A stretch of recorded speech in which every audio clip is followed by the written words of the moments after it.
నమస్తే SP news కు స్వాగతం. అభివృద్ధిలో అగ్రగామిగా కొత్తపేట నియోజకవర్గం అభివృద్ధి వెలుగులతో కలకలలాడుతున్న వెదిరేశ్వరం గ్రామం నేడు వెదిరేశ్వరం గ్రామంలో జిల్లా పరిషత్ ఉన్నత పాఠశాలను ప్రారంభించిన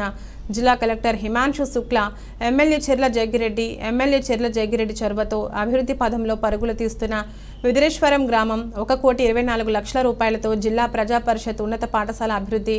20 లక్షల రూపాయలతో మండల ప్రజా పరిషత్ ప్రాథమిక పాఠశాల అభివృద్ధి, 40 లక్షల రూపాయలతో గ్రామ సచివాలయం భవన నిర్మాణం, రైతన్నలకు అండగా నిలుస్తూ 21 లక్షల రూపాయలతో రైతు భరోసా కేంద్రం భవన నిర్మాణం, ఆరోగ్య సమస్యలతో ప్రజలు ఇబ్బంది పడకూడదు అనే సదుద్దేశంతో 20 లక్షల రూపాయలు వెచ్చించి హెల్త్ కేర్ సెంటర్ నిర్మాణం, 3 కోట్ల రూపాయలతో 33/11 కేవీ కరెంట్ సబ్ స్టేషన్ నిర్మాణం, బీసీ ఏరియాలో 60 లక్షల రూపాయలతో, ఎస్సీ ఏరియాలో 30 లక్షల రూపాయలతో డ్రైన్లు నిర్మాణం, వెదిరేశ్వరం గ్రామంలోని అభివృద్ధికి 10 కోట్ల పైగా నిధులు, సంక్షేమానికి 34 కోట్ల నిధులతో ప్రతి వాడ ప్రతి గడపకు సంక్షేమ పథకాలు.